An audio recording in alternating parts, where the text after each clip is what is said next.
In the great game of the 21st century, two bets are being placed on the future. America is betting on intelligence, the idea that whoever builds the smartest AI wins. China is making a different bet, a bet on action. The belief that for intelligence to matter, it needs the ability to manipulate the physical world. This physical world is being rebuilt around a set of technologies called the electric stack, and the cost to build it has fallen by an astonishing 99%. The four pillars of the electric stack are the building blocks of the modern world.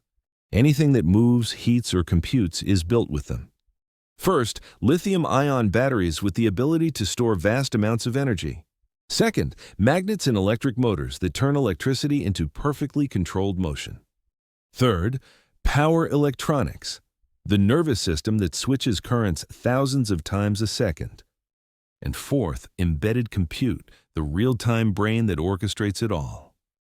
The story of the battery is one of relentless progress. Since 1991, the cost per kilowatt-hour has plummeted 99%. This cost collapse unlocked everything from smartphones to laptops. But the real game changer was the electric vehicle. To compete, they needed a battery that was cheaper, safer, and built for massive scale. And that's where China took the lead, innovating with the Blade battery, making the battery a structural part of the car itself. Today, China produces over 75% of the world's batteries. They mastered the technology through manufacturing. At the heart of every motor is a magnet. For decades, they were weak.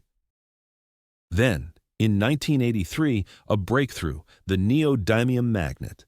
10 times stronger, it allowed motors to become radically smaller, lighter, and more powerful. This new magnet gave electric products their muscle, making them brutally powerful for the first time. And again, China moved to control the supply chain, from the mine to the magnet. Today, they produce over 90% of the magnets that make the modern world spin. But all that new power was wild and inefficient. It needed a brain. That's the job of power electronics, to take raw power and make it intelligent. The breakthrough was the insulated gate bipolar transistor, which let motors run at any speed with perfect precision.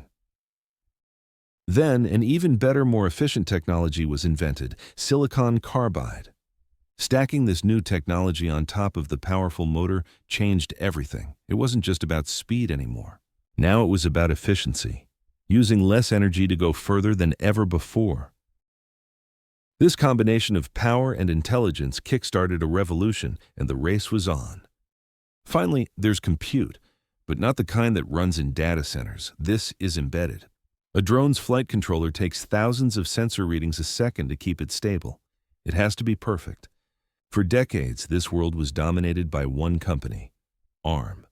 Its low-power designs are everywhere.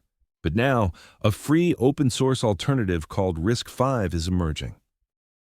It has become China's chosen path to achieve semiconductor independence. This creates a new front in the battle for the future of computing, which brings us back to the beginning, the electric stack, fully integrated.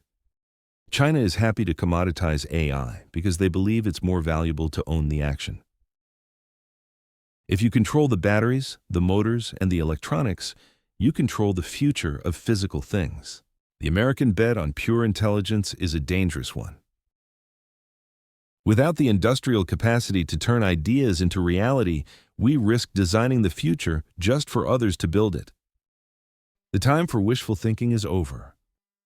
A world needs to be rebuilt. New products and possibilities are branching off every year. The question is no longer if it will be rebuilt. The question is, by whom?